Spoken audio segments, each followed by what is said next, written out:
سدرۃ المنتہا کا ذکر واقعہ معراج کے اندر ہوا ہے۔ سدرہ عربی زبان میں بیری کے درخت کو کہتے ہیں، لیکن مفسرین نے لکھا ہے کہ سدرۃ المنتہا کے درخت کو دنیا کی بیریوں پر قیاس نہیں کیا جا سکتا۔ اللہ ہی جانتا ہے کہ وہ کس طرح کی بیری ہوگی۔ اور منتہا کے معنی انتہا یا آخری حد ہے، یعنی یہ وہ مقام ہے جہاں سے آگے مخلوق کو جانے کی اجازت نہیں۔ سدرۃ المنتہا پر ہر عالم کا علم ختم ہو جاتا ہے اور اس کے آگے جو کچھ بھی ہے وہ اللہ کے علاوہ کوئی نہیں جانتا۔ رسول اللہ صلی اللہ علیہ وآلہ وسلم کے علاوہ کوئی بھی اس مقام کے آگے نہیں گیا۔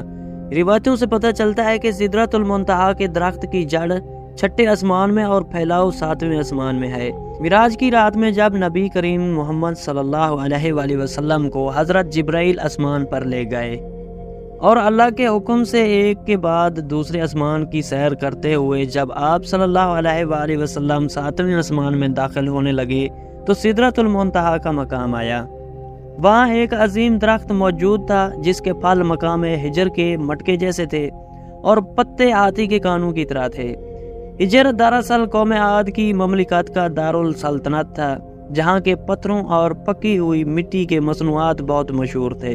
17ویں صدی میں شام، لبنان اور روم کے علاقوں میں سدرہ نامی ایک درخت پایا جاتا تھا۔ دنیا کی بدلتی آب و ہوا اور کلائمیٹ چینجنگ کی وجہ سے سال 1937 میں اس درخت کی نسل ہی ختم ہو گئی۔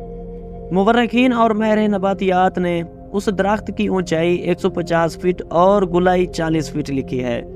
اس درخت میں ہونے والے پھل بالکل ہجڑ کے مٹکوں کے مشابہ تھا۔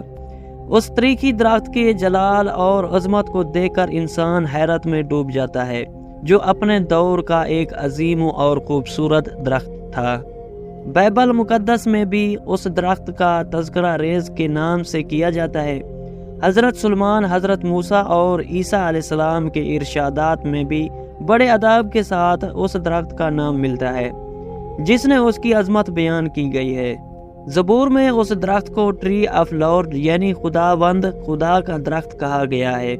حضرت داؤد اور سلیمان علیہ السلام نے اپنی عبادت گاہیں اور محلات اسی درخت کی لکڑیوں سے بنوائے تھے۔ سدرہ کی لکڑیوں میں اتنی خوشبو اور چمک ہوتی تھی کہ اس سے بنی عبادت گاہیں نہایت مطر اور صاف ستھری رہتی تھی، اور تقریباً 400 سال تک ان پر موسم کا کوئی اثر نہ ہوتا۔ شام، لبنان اور یونان کے علاوہ سدرہ کا یہ درخت ہندوستان کے ہمالیہ سلسالوں میں بھی پایا جاتا تھا، جسے دیودار کہا جاتا تھا۔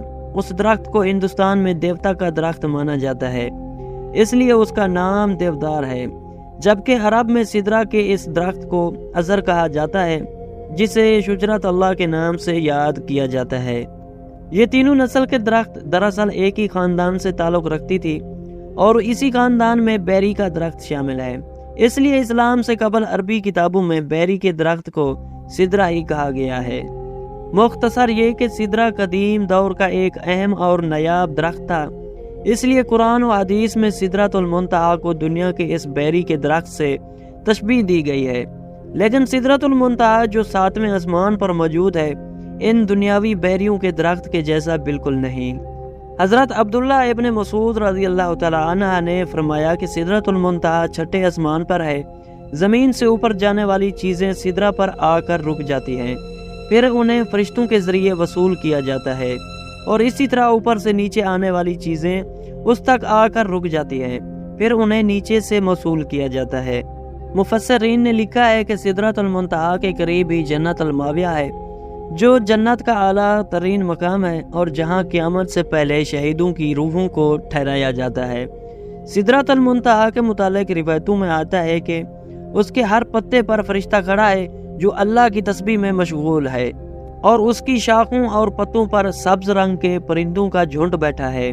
بعض علماء نے لکھا ہے کہ وہ سبز رنگ کے پرندے دراصل انبیاء علیہ السلام اور اولیاء کرام کی روحیں ہیں۔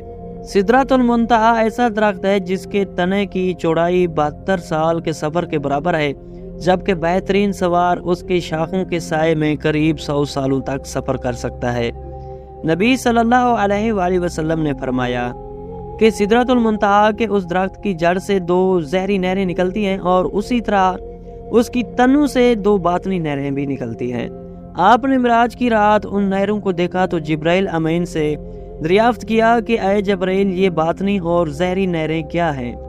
اس پر جبرائیل نے فرمایا کہ باطنی نہریں جنت میں جاتی ہیں اور ظاہری نہریں دنیا میں گرتی ہیں، جو دریائے نیل اور دریائے فرات ہے۔ شمالی افریقہ میں بہنے والا دریائے نیل دراصل یونانی لفظ نیولس سے نکلا ہے، جس کے معنی وادی کے ہیں۔ یہ دنیا کا سب سے لمبا دریا ہے، جس کی لمبائی 6000 کلومیٹر سے بھی زیادہ ہے۔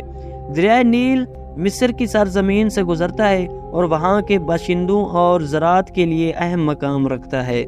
مصر وہی سرزمین ہے جہاں حضرت یوسف اور حضرت موسیٰ علیہ السلام جیسے جلیل و قدر نبیوں نے اپنی زندگی کا ایک بڑا حصہ گزارا ہے۔ اگر دریائے فرات کی بات کریں تو یہ 2780 کلومیٹر لمبا دریا عراق اور مشرقی ترکی کے علاقوں میں بہتا ہے۔ یہ وہی دریا ہے جس کے کنارے نبی صلی اللہ علیہ وآلہ وسلم کے پیارے نواسے امام حسین علیہ السلام کو کربلا نامی مقام پر شہید کیا گیا تھا، اور احادیث کے مطابق آپ صلی اللہ علیہ وآلہ وسلم قیامت کے قریب اسی دریائے فرات سے سونے کے خزانے یا پہاڑ کے نکلنے کی پیشن گویاں کی ہیں۔ یہ بات ظاہر ہے کہ سدرۃ المنتہا اس زمین سے اربوں خربوں نوری سال کے فاصلے پر کہیں کسی مقام پر موجود ہے۔ لیکن سوال یہ اٹھتا ہے کہ سدرۃ المنتہا سے نکلنے والا پانی نیل اور فرات کی شکل میں ہماری اس زمین تک کیسے پہنچ رہا ہے؟ ہماری اس زمین پر پانی کہاں سے آیا؟ یہ ہمیشہ سے سائنسدانوں کے لیے ایک اہم سوال بنا رہا ہے۔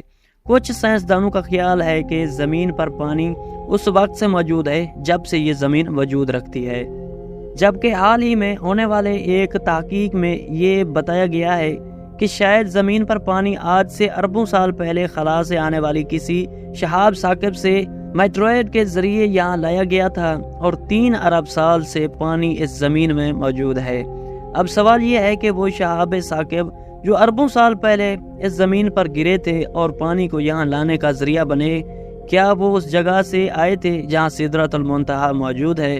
ایک نظریے کے مطابق سدرۃ المنتہا کی جڑ سے نکلنے والی وہ نہریں اس دنیا میں ایک غیبی راستے کے ذریعے آتی ہیں، جسے جدید سائنس کی زبان میں وارم ہولز یا پورٹلز کہا جاتا ہے۔ یہ وہ راستہ ہے جس کے ذریعے ہم لاکھوں اور کروڑوں نوری سال دور کسی جگہ پر ایک مخصوص دروازے کے ذریعے چند سیکنڈز میں پہنچ سکتے ہیں۔ یوں محسوس ہوتا ہے کہ ان نہروں کو اس دنیا میں لانے کے لیے اللہ کے حکم سے انہی راستوں کا استعمال کیا جاتا ہے۔ قرآن مجید میں ایک سورہ المعارج کے نام سے موجود ہے، جس کے معنی سیڑھیاں یا آسمان پر جانے کا راستہ ہے، یعنی ایسے راستے جو آسمان زمین کو کسی اور ہی دنیا کے ساتھ کنیکٹ کر رہی ہوں۔ جیسا کہ اللہ نے سورہ المعارج میں فرمایا، اللہ کی طرف سے ایسے راستے جنہیں فرشتے اور روح استعمال کرتی ہیں تاکہ وہ اوپر کی طرف چڑھ سکیں۔ آخر یہ راستے کون سے راستے ہیں، اور کیا نیل و فرات انہی راستوں سے اس دنیا میں آ کر بہتے ہیں؟